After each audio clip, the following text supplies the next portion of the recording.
नमस्कार, आपके साथ मैं हूं सुरभि शर्मा। इस वक्त की बड़ी खबरों के साथ बुलेटिन की करने जा रहे हैं शुरुआत। मेरे साथ है मेरे सहयोगी रवि मिश्रा।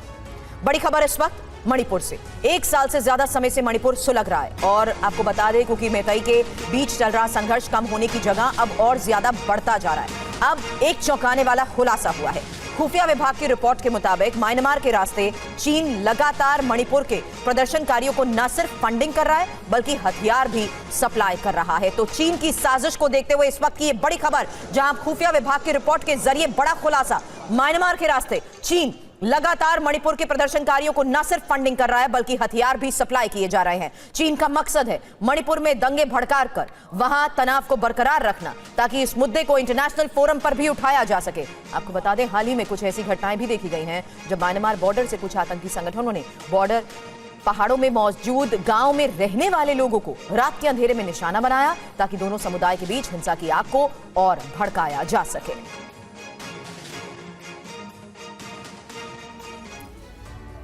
तो सवाल यही है कि क्या मणिपुर हिंसा के पीछे चीन है? जी, मणिपुर को अस्थिर करने की चीनी साजिश। कुछ अहम तथ्यों पर नजर डालते हैं मणिपुर हिंसा से जुड़ी हुई। देखिए, सवाल यही उठ रहे हैं और खुफिया विभाग की रिपोर्ट के हवाले से ये बातें आ रही हैं सामने। म्यांमार के रास्ते उग्रवादी गुटों को फंडिंग कर रहा है चीन, और दूसरी अहम बात कि प्रदर्शनकारियों को हथियार भी पहुंचाया जा रहा है चीन के द्वारा। आने वाले दिनों में और उग्र हो सकता है ये संघर्ष। जो समुदायों के बीच जो लड़ाई है, जो जंग है, उसको बढ़ाने के लिए फ्यूलिंग लगातार ड्रैगन की तरफ से, चीन की तरफ से की जा रही है। हमारे साथ देखिए जितेंद्र जुड़े, उनसे हम बात करेंगे, लेकिन कुछ और बातें देखिए। प्रदर्शनकारी इम्फाल में सरकारी हथियार भंडार को लूट सकते हैं। अब तक सरकारी भंडार से 8,000 हथियार लूटे गए हैं। अब तक महज 30% हथियारों की ही बरामदगी हुई है, यानी कि सरकारी भंडार से हथियार लूट कर यह सब कुछ किया जा रहा है। कारोबारियों से जबरन उगाही कर फंड जमा करने की साजिश है। टारगेट पर इम्फाल की कई कंस्ट्रक्शन कंपनी और कारोबारी हैं। हाल ही में एक कंस्ट्रक्शन कंपनी के मालिक से 1 करोड़ की उगाही भी की गई है, यानी एक्सटॉर्शन भी किया जा रहा है। एक तो हथियारों की लूट, दूसरी तरफ चीन की तरफ से एक समर्थन, और उसके बाद जो पूरा का पूरा सिस्टम है उसको कहीं ना कहीं सैबोटाज करने की कोशिश। जितेंद्र हमारे साथ इस वक्त जुड़े। जितेंद्र, जो तथ्य, जो फैक्ट्स नजर आ रहे हैं खुफिया रिपोर्ट के हिसाब से, वो अपने आप में बहुत ही खतरनाक है, बहुत ही चौंकाने वाले हैं। यानी कि कई लेयर्स पे चीन का इंटरफेयर दिखाई दे रहा है और साथ ही कई स्तर पर मणिपुर को अस्थिर करने की कोशिश की जा रही है। जी बिल्कुल, देखिए पिछले 1.5 साल से लगातार जो मणिपुर है वो सुलग रहा है। लगातार कोशिश है सरकार की कि किसी भी सूरत में शांति बहाल की जाए वहां पर, लेकिन जो खुफिया रिपोर्ट एक तैयार की गई है उसके मुताबिक है कि दरअसल चाइना ये नहीं चाहता है। चाइना की कोशिश है कि मणिपुर में जो आग है वो लगातार सुलगती रहे और ज्यादा भड़के, और उसको लेकर म्यांमार के रास्ते लगातार न सिर्फ हथियारों की सप्लाई की जा रही है कुछ विशेष संगठनों को, इसके अलावा फंडिंग भी वहां से की जा रही है। साथ ही खुद कल जिस तरीके से ड्रोन अटैक वहां पर हाल ही में देखे गए मणिपुर के अंदर, उसमें खुद जो मणिपुर के डीजीपी है उन्होंने इस बात को कबूल किया कि इन ड्रोन हमलों के पीछे विदेशी ताकतें हैं और साथ ही विदेशी साजिश इसके अंदर साफ तौर पर झलकती है। जो इशारा है उनका वो सीधे तौर पर चाइना की तरफ है। तो ऐसे में कोशिश है सुरक्षा बलों की जो बॉर्डर है उस पर निगरानी बढ़ाई जाए, साथ ही जो संगठन लगातार फंडिंग मुहैया करवा रहे हैं, इसके अलावा लगातार जो घुसपैठ हो रही है, क्योंकि हाल ही में कुछ घटना ऐसी भी देखी गई कि जो बॉर्डर के पास जो गांव मौजूद है वहां पर कुछ हत्याएं की गई, वहां पर कुछ हिंसक घटनाओं को अंजाम दिया गया और पता चला कि उस जगह पर दरअसल बॉर्डर क्रॉस करके जो आतंकी संगठन या फिर जो आतंकी वहां पहुंचे उन्होंने घटना को अंजाम दिया और वापस वहां पर लौट गए, ताकि जो आग है वो मणिपुर के अंदर न सिर्फ पहाड़ी इलाके में बल्कि जो नीचे का इलाका है वहां भी लगातार सुलगती रहेगी। शुक्रिया जितेंद्र आपका इस जानकारी के लिए। इस बीच खबर मणिपुर हिंसा को लेकर पुलिस की बड़ी कार्रवाई को लेकर भी आ रही है, जहां 33 उपद्रवियों की गिरफ्तारी हुई है। 7 नाबालिग भी हिरासत में लिए गए हैं। लोगों से हिंसा में शामिल ना होने और शांति बनाने की लगातार अपील की जा रही है।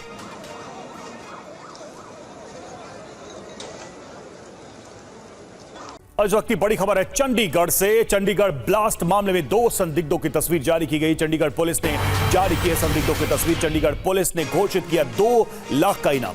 चंडीगढ़ मामले धमाके की एनआईए जांच कर रही है।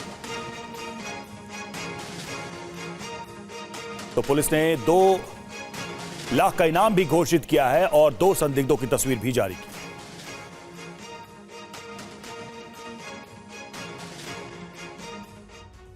फिलहाल इस बड़ी खबर पर लेटेस्ट अपडेट, लेटेस्ट इंफॉर्मेशन की पुलिस ने 2 संदिग्धों के स्केच जारी किए हैं और जानकारी देने वालों को इनाम भी मिलेगा। 2 लाख के इनाम की घोषणा इसमें की गई है। आपको बता दें, चंडीगढ़ के सेक्टर 10 में धमाका हुआ था। एक संदिग्ध को पकड़ने का दावा भी किया जा रहा है। हालांकि जिस तरीके से खबरें आ रही हैं उसके मुताबिक कुछ अहम जानकारियां भी हाथ लगी हैं। इस बीच पुलिस ने हैंड ग्रेनेड की पुष्टि नहीं की है। प्रेशर बॉम्ब की आशंका जरूर जताई जा रही है, लेकिन जिस तरीके से पूरे मामले की इन्वेस्टिगेशन हो रही है उसी के तहत इस वक्त की यह बड़ी खबर आपको बता दें, जहां पुलिस ने 2 संदिग्धों के स्केच भी अब जारी किए हैं और जानकारी देने वालों को इनाम मिलेगा। 2 लाख के इनाम की घोषणा इसमें की गई है। धमाकों को लेकर जिस तरीके से अभी तक जांच की गई है, हमारे सहयोगी इस वक्त हमें ज्वाइन कर रहे हैं मोहित मल्होत्रा। मोहित, धमाके के बाद हुई जांच को लेकर और ये जो तस्वीरें जारी की गई हैं, इस आधार पर क्या कहा जा रहा है? देखिए, ये 2 संदिग्ध हैं जिन्होंने एक ऑटो हायर किया और उसके बाद इस घटना को अंजाम दिया, ऐसी अभी तक जानकारी मिल रही है। ऑटो जो चालक है उसको भी गिरफ्तार कर लिया गया है, लेकिन ये 2 संदिग्ध जब पुलिस की गिरफ्त में आएंगे उसके बाद ही पता लग पाएगा कि इस घटना के पीछे की मंशा क्या थी।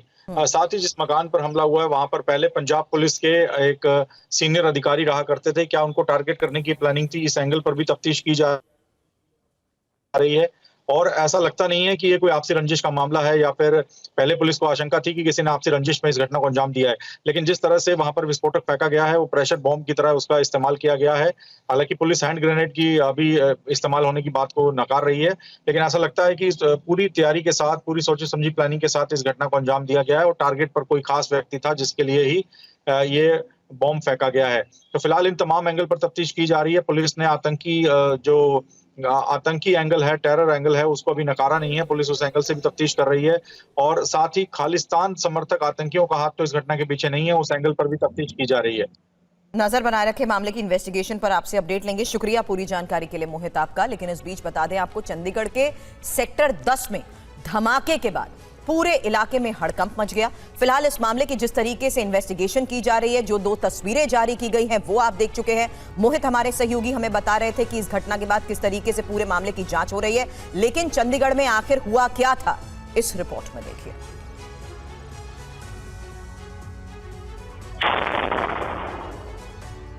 ये चंडीगढ़ धमाके की एक और सीसीटीवी वीडियो है। इस वीडियो में धमाके की आवाज साफ सुनाई दे रही है। वीडियो के दाहिनी तरफ देखिए, जहां धमाके के बाद चिंगारियां निकलती हुई साफ दिख रही हैं।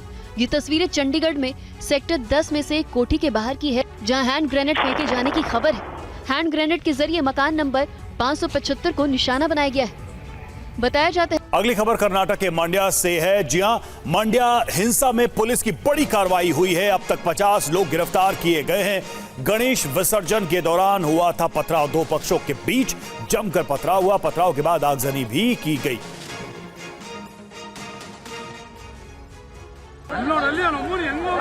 मांड्या के नागमंगला इलाके की ये तस्वीरें हैं, जहां जमकर पत्थरबाजी की गई। पत्थरबाजी के साथ आगजनी की भी कई तस्वीरें सामने आई हैं। कई गाड़ियों को फूंक डाला गया, सड़कों पर खड़ी मोटरसाइकिलों को आग लगा दी गई। उपद्रवियों ने कई दुकानों को भी आग लगा दी। जहां देखिए आग ही आग है। आग के इन लपटों से नफरत की चिंगारी भड़की है, जिसके बाद हालात तनावपूर्ण हो गए हैं।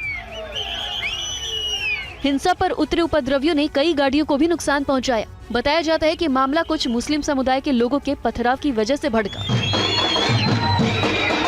नागमंगला इलाके में गणेश विसर्जन के लिए हिंदू समुदाय का जुलूस निकल रहा था, जहां नागमंगला के मैसूर रोड में दरगाह के पास पथराव शुरू हो गया। हिंसा पर उतरे लोगों ने पथराव के साथ बोतलें फेंकनी शुरू कर दी, जिससे चिंगारियां उठती दिखी। उपद्रवियों के इस हमले में एक पुलिस वाला भी घायल हो गया। आपको बता दें कि जहां ये हिंसा भड़की वहां एक दरगाह है। पिछले साल भी इसी दरगाह के सामने बवाल हुआ था। हालांकि आपके सामने अब हम अलग अलग वो तस्वीरें रख रहे हैं जिससे ये साफ है कि किस तरीके से मांड्या में स्थिति रही, क्योंकि ये तस्वीर जिस तरीके से सामने आई है ये साफ हो गया कि किस तरीके से यहाँ पर तनाव पैदा किया गया है। और लगातार जिस तरीके से ये घटनाएं सामने आ रही हैं उसी के तहत ये दूसरी तस्वीर सूरत की आपके सामने है। तीसरी तस्वीर पिछले हफ्ते शनिवार की रतलाम की। 2 जगहों पर गणेश पूजा पंडाल पर पत्थरबाजी को लेकर खबर आई। एक जगह पर विसर्जन के दौरान पथराव हुआ, आगजनी हुई और वही तस्वीर एक साथ आपके सामने है। हालांकि कर्नाटक के मांड्या को लेकर जो खबर इस वक्त आ रही है, जहां पर हिंसा हुई है, वहां से टीवी 9 संवाददाता राम की ये ग्राउंड रिपोर्ट देखिए। कर्नाटका का मंड्या का नागमंगला में गणेशा का प्रोसेशन था। वो प्रोसेशन चलने के टाइम में एक दरगाह के सामने से जो प्रोसेशन गुजर रहा था, वो समय पे वहाँ जो मौजूद लोग थे यहाँ से नहीं जाने को मना किया हुआ है। उस टाइम में कुछ झगड़ा हुआ था, उसका हिसाब से हम आप देख सकते हैं। हाँ, नागमंगला के बाहर का एक गुजरी है, यहाँ पर वाहनों को आग लगाया गया है। एक ऑटो है, उसको भी आग लगाया गया है। सिर्फ वहाँ से गुजरने के लिए वो लोग मना कर रहे थे, यहाँ से नहीं जाने का है करके। उसके बाद जो गलाटा हुआ है वो हिसाब से सभी जगह आग लगाने का वो जो दुकान को आग लगाया गया है, व्हीकल को आग लगाया गया है। अभी तक 50 लोगों को पुलिस ने गिरफ्त में लिया हुआ है। अभी भी यहाँ का जो माहौल है ठीक नहीं लग रहा है, क्योंकि ये एक शहर में पूरा जो है 144 सेक्शन लगा हुआ है। सो यहाँ का जो गणपति का जो विसर्जन था वही हिसाब से आरंभ हुआ था ये झगड़ा। अभी भी यहाँ परिस्थिति वैसे ही है। नुकसान तो अभी वहाँ जो व्हीकल है, जो यहाँ दुकान है, वहाँ पर आग लगाया हुआ एक खबर तो है। उसके अलावा जो पुलिस लोग यहाँ पे बंदोबस्त में लगाए थे, उनको भी थोड़ा पत्थरबाजी जो किया गया था उस में वो भी इंजूर हुआ है करके जो इंफॉर्मेशन मिला है। अभी तक ऑफिशियली तो ये नहीं है, क्योंकि जब ये गलाटा हुआ था तब तक पुलिस वहाँ पहुँच गए थे। दोनों तरफ से जो भी लोग हैं वहाँ से वापस भेजने का जो काम हुआ था, वो हिसाब से इतना तो घायल तो नहीं हुआ है। लेकिन लोग वहाँ से जाने के बाद तो नागमंगला में जहाँ से वो गलाटा आरंभ हुआ था, वहाँ से जाके बाहर जो दुकानें हैं और यहाँ भी व्हीकल मिलता है, वहाँ पे आग लगाने का काम हुआ है। राम ने स्थानीय दुकानदार से भी बात की, जिनकी दुकान में उपद्रवियों ने आग लगा दी। और यहाँ का जो मालिक है उनसे हम बात करेंगे। सर, आपका ये है? ठीक, हमारा क्या हुआ था? मुझे नहीं मालूम। मेरी माँ की तबीयत ठीक नहीं है, हॉस्पिटल में था। मैं अभी तो आ रहा हूँ, 2 मिनट हुआ अभी कार खड़ा के आ रहा हूँ इधर से। मुझे मालूम नहीं, अभी आके देख। आपका ये क्या है? पूरा मेरा। कितने साल से आप कराए? इधर में 5 महीने से हूँ इधर। 5 महीने से चला रहा है? 5 महीने चला रहा हूँ। कितने बजे हुआ था ये? मुझे नहीं मालूम, सब अभी आ रहा हूँ मैं। नहीं, कितने बजे आप वापस गए थे यहाँ से? भाई कल 5 बजे गया। कल 5 बजे जाके उधर मेरी माँ को एडमिट किया हुआ मैसूर में, गोपालगौड़ा नर्सिंग होम में। उधर जाके अभी कोई फोन न्यूज़ में देख के इधर आ रहा हूँ मैं इधर। अभी आके देख रहा हूँ। क्या क्या काम चल रहा था यहाँ पे? स्क्रैप का कर रहा था। कितने का आइटम था पूरा? 8 से 10 लाख रुपए का था। 8 से 10 लाख रुपए का। 10 लाख रुपए का किया हुआ है। आपको पता ही नहीं है क्या हुआ करके? क्या हुआ मालूम ही नहीं है मुझे। अभी आ रहा हूँ, अभी आके देख रहा हूँ। ये हमारे दोस्त हैं ये। यहाँ सीसी कैमरा भी लगाया था आपने? सीसी कैमरा भी लगाया था ना यहाँ पे? तो पूरा जल गया। पूरा जल गया। वो निकाल के रखा है क्या ये? नहीं, पूरा जला दिया है ना, कुछ भी नहीं है ना। उसमें वो डीवीआर भी नहीं है क्या? नहीं, कुछ भी नहीं है। कुछ भी नहीं, पूरा जल गया ना। कुछ भी तो नहीं है ना। वहाँ लोगों से जिस तरीके से हमारे सहयोगी बात कर रहे थे। फिलहाल इस मांड्या हिंसा को लेकर क्या जानकारियां अभी तक सामने आई हैं, बता दें गणेश विसर्जन के दौरान ही 2 पक्षों में बवाल को लेकर खबर आई। पथराव हुआ, आगजनी हुई और फायरिंग की गई। उसी के बाद की ये तस्वीरें लगातार हम आपको दिखा रहे हैं। आपको बता दें, भीड़ ने कई दुकानों और वाहनों को आग के हवाले कर दिया। एक पक्ष का आरोप है कि दूसरे समुदाय के लोगों ने पहले पथराव किया। आक्रोशित लोगों ने थाने के सामने मूर्ति रोककर विरोध प्रदर्शन किया। घटना नागमंगला टाउन पुलिस स्टेशन क्षेत्र की बताई जा रही है। पथराव में एक पुलिसकर्मी के घायल होने की भी खबर आई है। तो फिलहाल वहां इलाके में लोगों के साथ हमारे सहयोगी बात कर रहे थे, क्योंकि जिस तरीके से खबरें आई हैं, दोनों पक्षों में बवाल के बाद वहां जगह जगह आगजनी हुई। लोगों की दुकानों को और साथ ही वाहनों को बीच सड़क पर आग के हवाले कर दिया गया।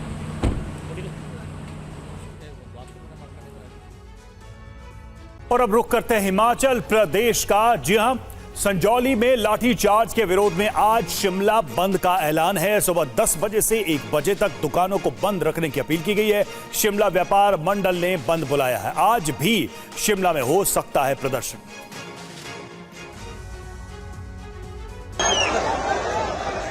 हिमाचल प्रदेश की पुलिस और हिंदू संगठन आमने सामने हैं। लाठीचार्ज किया गया, वाटर कैनन का इस्तेमाल भी किया गया। पुलिस ने हिंदू जागरण मंच के कई नेताओं को बैरिकेडिंग तोड़े जाने के बाद हिरासत में लिया। हिंदू संगठनों पर पुलिस की कार्रवाई के खिलाफ आज व्यापार मंडल ने शिमला बंद का ऐलान किया है।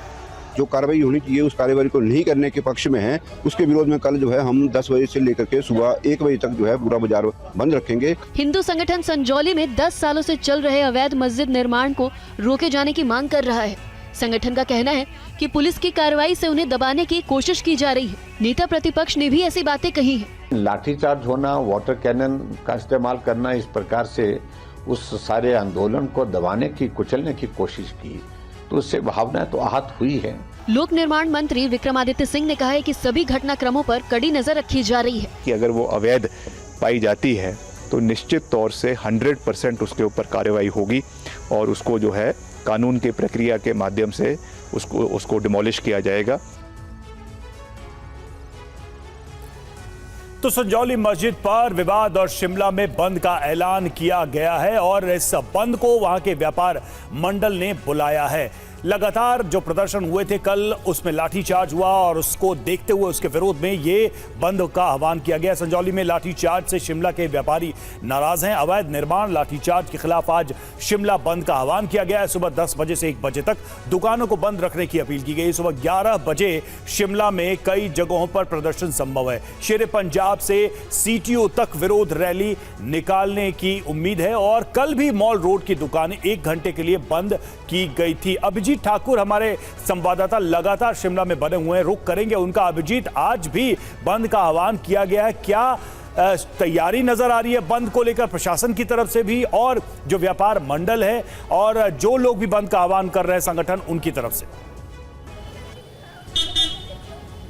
देखिए, सुबह से ही यहाँ पर एक बार फिर पुलिस की डिप्लॉयमेंट आपको जगह जगह दिखाई देगी। ये मस्जिद के आसपास का इलाका है, यहाँ पर देख सकते हैं कि लगातार पुलिस की डिप्लॉयमेंट जो है वो रहती है। लेकिन उसके अलावा बाजार में भी अगर हम बात करें तो जगह जगह यहाँ पर पुलिस की डिप्लॉयमेंट, कल की जितनी संख्या तो नहीं, लेकिन यहाँ पर एहतियातन लगाई गई है क्योंकि प्रोटेस्ट का कॉल 11 बजे के आसपास का है और ये प्रोटेस्ट सिर्फ एक जगह नहीं होना है। तमाम जगह पर जहाँ पर व्यापार मंडल है और दुकानें जहाँ पर बंद होंगी वहाँ पर दुकानदार एकजुट होकर प्रदर्शन करेंगे। अगर हम बात करें मॉल रोड की, उसके अलावा बालूगंज से हमें जो जानकारी सामने आ रही है, मलियाना से हमें जानकारी सामने आ रही है कि हर जगह पे व्यापार मंडल ने इस बंद का समर्थन किया है और दोपहर तक तमाम दुकानें जो हैं वो बंद रहेंगी सुबह 10 बजे से लेकर। इस विरोध में कि कल जो प्रदर्शन हुआ उसमें जो लाठीचार्ज पुलिस के द्वारा किया गया, बल प्रयोग किया गया और जबरदस्ती जो प्रदर्शनकारी थे उनको तितर बितर करने के लिए जिस तरह का बल प्रयोग हुआ, उसमें कई लोग घायल भी हुए हैं और उसके बाद से लगातार लोगों में आक्रोश है। उनका कहना है कि ये प्रदर्शन अब यहीं नहीं रुकेगा, चूंकि पुलिस ने अब बल प्रयोग किया है तो सरकार और प्रशासन को इसके लिए दोषी ठहरा रहे हैं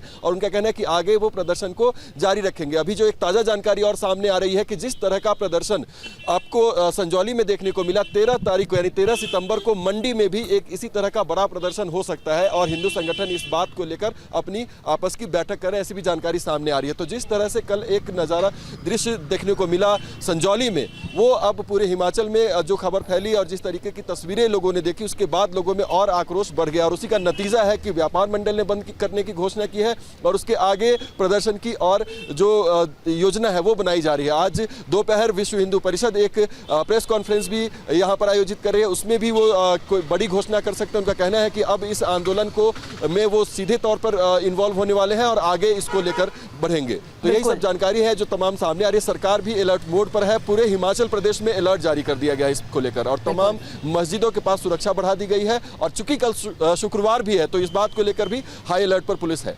बिल्कुल, सरकार अलर्ट है, पुलिस अलर्ट है, लेकिन हकीकत यह है कि जिस तरीके से कल बल प्रयोग किया गया, लाठी चार्ज हुआ, उसके बाद आज बंद की कॉल दी गई है। लेकिन इस बीच सुनिए शिमला पर कैसे अब सियासी माहौल भी गर्म है।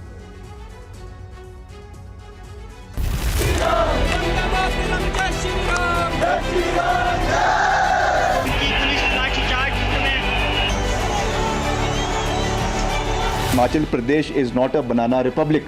अगर अनऑथराइज्ड कंस्ट्रक्शन है तो निश्चित रूप से प्रयास करिए कि इस काम का इस समस्या का समाधान जल्दी से हो सके। अवैध बिल्डिंग की बात थी, न केवल एक बिल्डिंग की बात थी, हिमाचल प्रदेश में जो इलीगल बिल्डिंग्स जो हैं वो कंस्ट्रक्शन हो रही है उसकी बात थी। ये स्थानीय लोगों में जो रोष है उसके बहुत गंभीर कारण हैं और ऐसी अनेकों घटनाएं पिछले कुछ वर्षों में देखने को मिली हैं और मुझे लगता है इसकी गहराई में इसलिए जाना जरूरी है कि भविष्य में इस तरह के प्रयास आगे ना किए जाएं।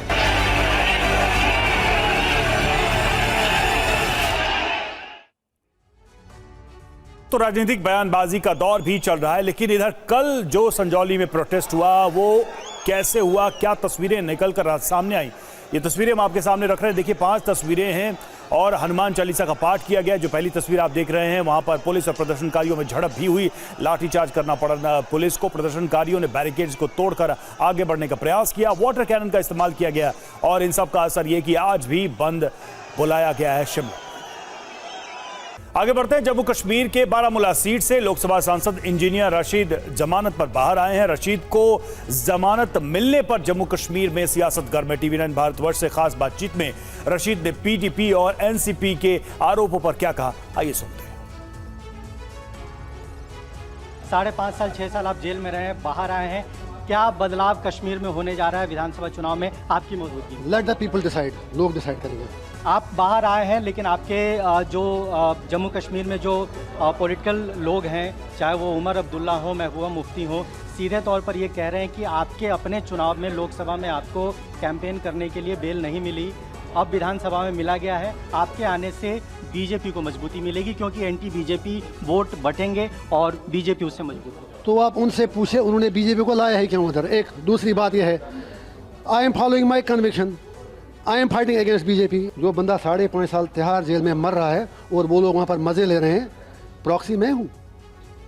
ये आसमान को थूकने वाली बात है उनके लिए। विधानसभा चुनाव जब आप लड़ने जा रहे हैं तो आपको नहीं लगता कि आपके चुनाव लड़ने से जो एंटी बीजेपी वोट है वो डिवीजन होगा निश्चित तौर पर, उससे वो लोग जो बीजेपी से लड़ रहे हैं, आप भी बीजेपी से लड़ रहे हैं, उनका एक बात कह रहे हैं, वो बीजेपी से रिश्ता मिला के मुझे वापस जेल में भेजें ताकि उनका वोट मिले NC को, बस। Thank you. और फारूक अब्दुल्ला ने इंजीनियर रशीद की जमानत पर सवाल उठाया। उन्होंने कहा कि जेल से रिहा किए गए लोग बीजेपी के सहयोगी हैं। उन्होंने ये भी कहा कि जिन्हें छोड़ा गया है वो आतंकवाद फैला रहे हैं। बारामूला के सांसद इंजीनियर राशिद के जेल से बाहर आने पर उनके समर्थक जश्न मना रहे हैं। वहीं इंजीनियर राशिद के जेल से आने के बाद नेशनल कॉन्फ्रेंस और PDP की टेंशन बढ़ गई है। नेशनल कॉन्फ्रेंस और PDP को इंजीनियर राशिद की अंतरिम जमानत में बीजेपी का चुनावी गेम दिख रहा है। फूल की बात करेंगे जिन्होंने उनको छोड़ा है, वो तो चाहते ही हैं कि यहाँ मुसलमानों के टुकड़े हों, उसमें शामिल हैं वो उनके साथ। उनको दिलाना चाहता हूँ याद, जिनको छोड़ा आज जो आतंकवाद है वही चला रहे हैं। मैंने उस वक्त भी उनसे कहा था मत कीजिए, नहीं माना और आज हम उसका शिकार हैं। PDP और NC ने राशिद की अंतरिम जमानत की टाइमिंग पर सवाल उठाते हुए कहा कि बीजेपी ने चुनावी फायदा देखते हुए वोट काटने की नीयत से इंजीनियर राशिद को रिहा कराया। इंजीनियर राशिद बीजेपी की प्रॉक्सी टीम है। इंजीनियर राशिद को एजेंसियों से फंडिंग होती है। इंजीनियर राशिद की पार्टी के लिए उम्मीदवार भी एजेंसियों ने खड़े किए हैं। तो नेशनल कॉन्फ्रेंस और PDP ने इंजीनियर राशिद की रिहाई पर सवाल उठाए हैं। इन दोनों पार्टियों ने राशिद की रिहाई को लेकर बीजेपी पर कई आरोप लगाए हैं, जिसका बीजेपी ने जवाब दिया है। TV9 संवाददाता अंकित भट्ट से खास बीजेपी के कार्यकारी अध्यक्ष ने खास बातचीत। नेशनल कॉन्फ्रेंस हो, PDP हो, दोनों पार्टियां यहाँ पे आरोप लगा रही है कि इस मौके पर ही क्यों इंजीनियर रशीद को बेल मिली। दूसरा आरोप ये है कि आपकी वो B टीम है, ऐसा नेशनल कॉन्फ्रेंस और PDP आरोप लगा रही है। जब मैंने कहा कि जो लोग सत्ता पे काबिज रहे आज उनको लगता है 2, 4, 5, 10 सीटों पर सिमट जाएंगे, इसीलिए तो ऐसे झूठे प्रोपेगेंडा कर रहे हैं, इसीलिए तो ऐसे झूठी बातें जो हैं वो फैला रहे हैं। मैं यहाँ पर ये कह रहा हूँ कि किसी अलगाववादी नेता के साथ हमारा कोई कनेक्शन नहीं है। हम लोग किसी अलगाववादी नेता का जो है समर्थन नहीं करते। ऐसे समय में ये पॉलिटिकल पार्टियाँ और जो कोर्ट का काम है वो कोर्ट ने देखना है। इसमें भारतीय जनता पार्टी का या किसी और दूसरी पॉलिटिकल पार्टी का क्या लेना देना, किसकी जमानत कब होती है, ये काम कोर्ट का देखना होता है, किसी का और कोर्ट का नहीं। हरियाणा चुनाव के लिए कांग्रेस ने देर रात 2 लिस्ट जारी की हैं। आपको बता दें कांग्रेस ने देर रात उम्मीदवारों की 2 लिस्ट जारी की हैं। पहली लिस्ट में 40 और दूसरी लिस्ट में 5 उम्मीदवार। कांग्रेस ने अब तक 86 सीटों पर उम्मीदवार घोषित कर दिए हैं। हरियाणा में आज नामांकन की आखिरी तारीख है। हरियाणा विधानसभा चुनाव के लिए नामांकन का आज आखिरी दिन है। कांग्रेस ने एक ही दिन में उम्मीदवारों की 2 लिस्ट जारी की है। देर रात पार्टी ने चौथी लिस्ट भी जारी कर दी। अब तक कांग्रेस ने 86 उम्मीदवारों के नामों का ऐलान कर दिया है। अब 90 में से 4 सीट बचे हैं जिस पर उम्मीदवारों के नाम घोषित नहीं किए गए हैं। पार्टी ने कल पहले 40 लोगों की सूची जारी की थी। उसके बाद देर रात 5 उम्मीदवारों की एक और लिस्ट जारी की गई। पार्टी ने पूर्व सीएम भजन लाल और सुरजेवाला के बेटों को टिकट दिया है, जबकि राव इंद्रजीत के भाई का टिकट काट दिया है। राज्यसभा सांसद रणदीप सुरजेवाला के बेटे आदित्य सुरजेवाला को कैथल से टिकट दिया गया है। पंचकुला से पूर्व सीएम भजन लाल के बेटे चंद्रमोहन को टिकट दी गई है। मुलाना से अंबाला के सांसद वरुण चौधरी की पत्नी पूजा चौधरी को टिकट दी गई है। वहीं पूर्व सीएम चौधरी बंसीलाल के दामाद सोमवीर सिंह को बाटड़ा सीट से उम्मीदवार बनाया गया है। पार्टी ने तीसरी लिस्ट में 6 महिलाओं को टिकट दिया है। मुलाना से पूजा चौधरी, दादरी से डॉक्टर मनीषा सांगवान, करनाल से सुनीता विर्क, पटौदी से पर्ल चौधरी, अटेली से अनीता यादव और बल्लभगढ़ से पराग शर्मा को टिकट दी गई है। और हरियाणा में बीजेपी ने उम्मीदवारों की तीसरी लिस्ट जारी की है। इस लिस्ट में केंद्रीय राज्य मंत्री राव इंद्रजीत को झटका लगा है। महेंद्रगढ़ से रामविलास शर्मा का टिकट काट दिया गया, लेकिन रामविलास के औपचारिक ऐलान से पहले ही नामांकन दाखिल कर दिया। हरियाणा में बीजेपी हैट्रिक लगाने के लिए पूरी ताकत के साथ चुनावी मैदान में उतर चुकी है। बीजेपी ने 90 विधानसभा चुनाव के लिए सभी उम्मीदवारों की घोषणा कर दी है। कल शाम बाकी 3 उम्मीदवारों के नामों का ऐलान भी कर दिया है, जिनमें महेंद्रगढ़ सीट को लेकर विवाद खड़ा हो गया है। पार्टी ने महेंद्रगढ़ सीट से कंवर सिंह यादव को उम्मीदवार बनाया है, लेकिन औपचारिक ऐलान से पहले ही हरियाणा के पूर्व अध्यक्ष रामविलास शर्मा ने यहाँ से नामांकन दाखिल की है। बड़ी संख्या में कार्यकर्ता भाई और बहन उपस्थित थे। महेंद्रगढ़ के लोगों का कहना है कि इतनी हाजिरी कार्यकर्ताओं की इससे पहले नहीं हुई और आज हमने नामांकन किया है। सर, आज बीजेपी ने नामांकन किया है? हाँ जी, बीजेपी। रामविलास शर्मा के नामांकन के वक्त पार्टी के कई पदाधिकारी मौजूद थे। इससे पहले उन्होंने कार्यकर्ताओं की बैठक कर चुनाव लड़ने का ऐलान भी किया था। वहीं बीजेपी ने फरीदाबाद NIT से सतीश फागना को टिकट दिया है। यहां से कृष्णपाल गुर्जर अपने बेटे के लिए टिकट मांग रहे थे। पार्टी ने सिरसा से रोहतास जांगड़ा को टिकट दिया है। और इस वक्त एक और बड़ी खबर बता दें, आम आदमी पार्टी उम्मीदवारों की छठी लिस्ट जारी हो चुकी है और आम आदमी पार्टी की छठी लिस्ट में 19 उम्मीदवारों का ऐलान हुआ है। हरियाणा में अब तक 89 आम आदमी पार्टी उम्मीदवारों के ऐलान को लेकर खबर आ चुकी है। मुलाना से गुरतेज सिंह आम आदमी पार्टी प्रत्याशी हैं। कांग्रेस ने अब तक 86 उम्मीदवार उतारे हैं।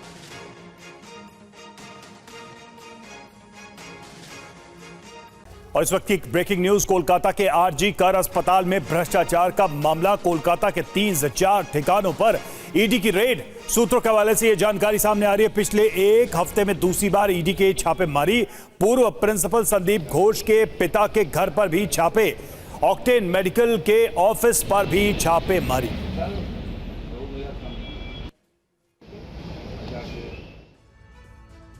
और ममता सरकार ने RG कर मेडिकल कॉलेज के पास कई दिनों से प्रदर्शन कर रहे डॉक्टर्स के साथ बैठक की शर्तें मानने से इनकार किया है। बंगाल के स्वास्थ्य मंत्री ने कहा कि डॉक्टर्स को काम पर लौटना ही होगा। कोलकाता के RG कर कॉलेज अस्पताल में पिछले 32 दिनों से गतिरोध बना हुआ है। महिला डॉक्टर की हत्या के बाद से जूनियर डॉक्टर हड़ताल पर हैं। न्याय की गुहार लगा रहे डॉक्टर काम पर लौटने को तैयार नहीं है। इसे लेकर सरकार और डॉक्टरों के बीच गतिरोध भी जारी है। ममता सरकार को डॉक्टरों के साथ बैठक की शर्तें मंजूर नहीं है। राज्य की स्वास्थ्य मंत्री चंद्रमा भट्टाचार्य ने कहा कि डॉक्टरों के साथ वार्ता से पहले शर्तें मंजूर नहीं है। उन्होंने कहा कि डॉक्टरों को काम पर लौटना ही होगा। चंद्रमा भट्टाचार्य ने कहा कि डॉक्टर्स ऐसा शर्त रख रहे हैं जिससे साफ दिखता है कि वो खुले मन से बातचीत नहीं करना चाहते हैं। वहीं डॉक्टरों के प्रतिनिधि ने कहा कि हम खुले मन से बात करना चाहते हैं।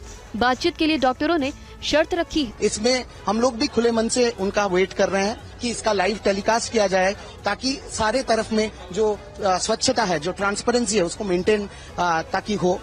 सरकार कहती है कि डॉक्टरों के 10 प्रतिनिधि बैठक में शामिल हो सकते हैं, लेकिन डॉक्टरों का कहना है कि 10 नहीं, कम से कम 30 प्रतिनिधि शामिल हों। लेकिन सरकार डॉक्टरों की शर्त मानने को तैयार नहीं।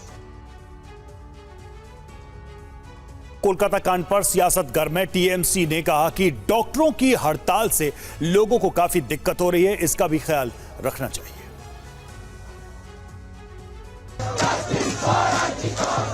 पश्चिम बंगाल में कोलकाता कांड पर लगातार प्रदर्शन जारी है।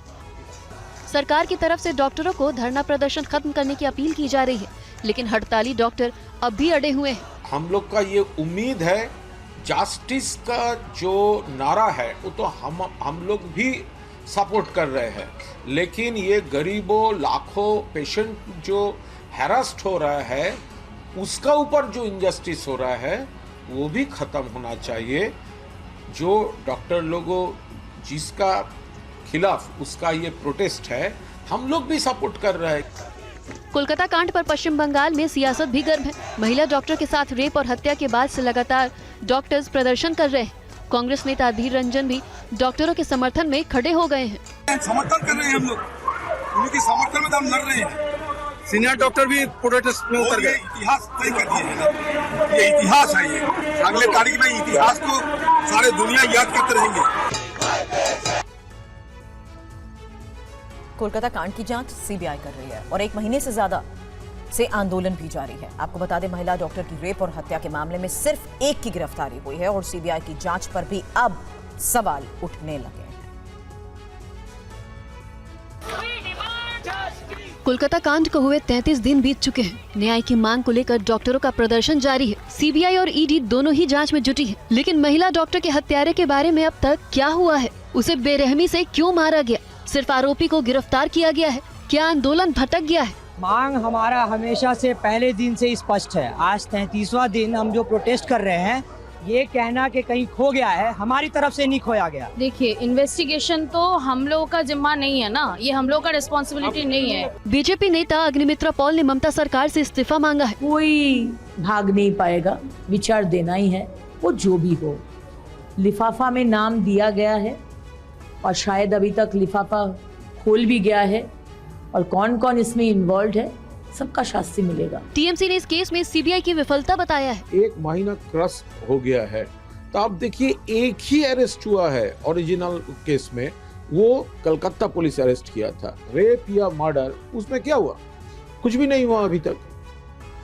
ईडी ने भगोड़े नीरव मोदी के खिलाफ पीएनबी बैंक घोटाले के मामले में बड़ी कार्रवाई की है। नीरव मोदी की 29 करोड़ 75 लाख रुपए की अचल संपत्ति और बैंक बैलेंस को जब्त कर लिया है। ये रिपोर्ट देखिए। 6,498 करोड़ रुपए के पंजाब नेशनल बैंक फ्रॉड मामले में ईडी ने सीबीआई की एफआईआर पर ECIR दर्ज कर जांच शुरू कर दी है। जांच के दौरान ईडी को नीरव मोदी और उसकी ग्रुप ऑफ कंपनी की करोड़ों की कीमत की जमीन और बैंक अकाउंट का पता चला था। इससे पहले भारत और विदेशों में नीरव और उसके सहयोगियों से जुड़ी 2,596 करोड़ रुपए की संपत्ति अटैच की जा चुकी है। नीरव मोदी को दिसंबर 2019 में मुंबई PMLA अदालत ने भगोड़ा आर्थिक अपराधी घोषित किया था। आपको बता दें कि फिलहाल ब्रिटेन की जेल में नीरव मोदी बंद है। मोदी ने यूके कोर्ट में जमानत के लिए आवेदन भी किया था, लेकिन यूके कोर्ट ने 7वीं बार भी उसकी जमानत खारिज कर दी थी। नीरव मोदी ने जमानत आदेश के खिलाफ यूके उच्च न्यायालय में अपील दायर की थी, जिसके बाद में उसे वापस ले लिया गया था। भगोड़े नीरव मोदी पर कथित बैंक ऋण धोखाधड़ी मामले को लेकर भारत में अपनी प्रत्यार्पण याचिका हार गया है, जिसकी जांच सीबीआई भी कर रही है। इस मामले के मुख्य आरोपी नीरव और उसके चाचा मेहुल चौकसी के साथ कई अन्य लोगों के खिलाफ केस दर्ज है। और नेता प्रतिपक्ष राहुल गांधी को लेकर दिल्ली बीजेपी के नेता और पूर्व विधायक तरविंदर सिंह मारवा के एक बयान पर अब सियासत गर्म है। मारवा के बयान पर कांग्रेस ने बीजेपी से माफी मांगने को कहा है। राहुल गांधी बाज आजा, नहीं से आने वाले टाइम में तेरा भी वो हाल होएगा राहुल गांधी, जो तेरे दादी का हाल है। मारवा के इस वीडियो को कांग्रेस ने सोशल मीडिया पर शेयर करते हुए कहा है कि ये खुलेआम नेता प्रतिपक्ष राहुल गांधी की हत्या की धमकी है। आपके नेता उनके पोते के बारे में, नेता प्रतिपक्ष के बारे में, इस देश के चुने हुए एक सांसद के बारे में इन शब्दों का प्रयोग कर रहे हैं। इसके लिए नरेंद्र मोदी को और JP नड्डा को हाथ जोड़ के माफी मांगनी चाहिए और ऐसे व्यक्ति की जगह जेल में है और कहीं नहीं। ये विरोध प्रदर्शन अमेरिका के वर्जीनिया में दिए गए एक बयान पर भड़का था। बिहार के कोचाधामन विधानसभा क्षेत्र से RJD विधायक इजार असफी का एक वीडियो सोशल मीडिया पर वायरल हो रहा है, जिसमें उन्होंने एक शिक्षक को धमकी दी है। हो कि हमारा क्या होगा, हम पर केस होगा तो जेल जाएंगे, 2 दिन में बेल हो जाएगा। उसी 2 दिन में जेल के अंदर ही तुम्हारा गत करवा देंगे। पता है ना, 90% आदमी जेल में जो है हम ही लोग का, इसमें चोर है, बदमाश है, चिल्ला है, लुच्चा है, मर्डरर सब है। तुमको बाहर में कुछ नहीं हो तो जेल में तुम्हारा गत करवा देंगे। इस वायरल वीडियो में आप सुन सकते हैं कि आरजेडी विधायक इजहार अस्वी किसी को धमकी दे रहे हैं। वो कह रहे हैं कि जेल के अंदर ही हमारे 90% आदमी हैं, वहीं पर तुम्हारा दुर्गति करवा देंगे। ये धमकी भरा वीडियो तेजी से वायरल हो रहा है। ये वीडियो पुराना है जिसे उनके बेटे मोहम्मद इम्तियाज अस्वी ने अपने सोशल मीडिया पर वायरल किया है। आरजेडी विधायक ने इस वीडियो पर सफाई देते हुए कहा है कि हमने जो बोला है और जो सुनाई दे रहा है उसमें अंतर है। आप लोगों ने वीडियो ठीक से नहीं देखा होगा, नहीं सुना होगा, ठीक से पढ़ लीजिए, फिर समझ में बैठ जाएगा। देख लीजिएगा ना उसको, क्या बोले हैं हम और क्या आपको सुनाई दे रहा है, उसमें डिफरेंस बुझा जाएगा, उसमें कोई खास बात नहीं। और अब खबर एक लुटेरी दुल्हन की, जिसने 13 महीने में 3 राज्यों में 3 शादियां की और 30 लाख से ज्यादा की ठगी को अंजाम दिया। 4 लोगों को पुलिस ने रिमांड पर लिया है, लेकिन लुटेरी दुल्हन अभी भी फरार है।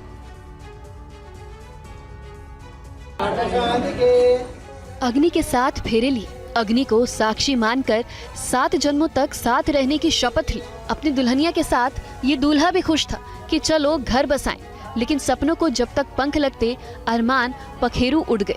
लाल जोड़े में ये दुल्हन, परिणय सूत्र में बंधने का ये ढोंग है, फरेब है, और ये फरेब इस महिला ने न जाने कितनों के साथ किया। पुलिस ने इसे लुटेरी दुल्हन करार दिया है। मामले का खुलासा तब हुआ जब एमपी की इंदौर क्राइम ब्रांच की पुलिस ने 3 महिला समेत एक पुरुष को इस मामले में गिरफ्तार किया, जो फर्जी शादी का प्रपंच रचती थी। पुलिस जांच में सामने आया है कि लुटेरी दुल्हन ने 13 महीने में 3 राज्यों में 3 शादियां की और दूल्हों से लगभग 30 लाख रुपयों की ठगी की। पुलिस की माने तो पहले पति को इंदौर में घर जमाई बनाकर रखा, दूसरे और तीसरे पति के घर सिर्फ 3 दिन ही रही। एक से शादी का रिश्ता कराने पर दलालों के जरिए रुपए ठगे, तो दूसरे से शॉपिंग और तीसरे पति से इलाज के नाम पर लाखों रुपए ले लिए, फिर कभी उनके पास लौटी ही नहीं। बताया जाता है कि 3 पतियों के अलावा इसका एक बॉयफ्रेंड भी है। राजस्थान के सवाई माधोपुर में भारी बारिश का कहर जारी है। लगातार हो रही बारिश की वजह से लाटिया नाले पर बनी पुलिया टूट गई है, जिसकी वजह से लोगों को काफी परेशानी का सामना करना पड़ रहा है। एक स्कूल बस भी नाले में गिर गई।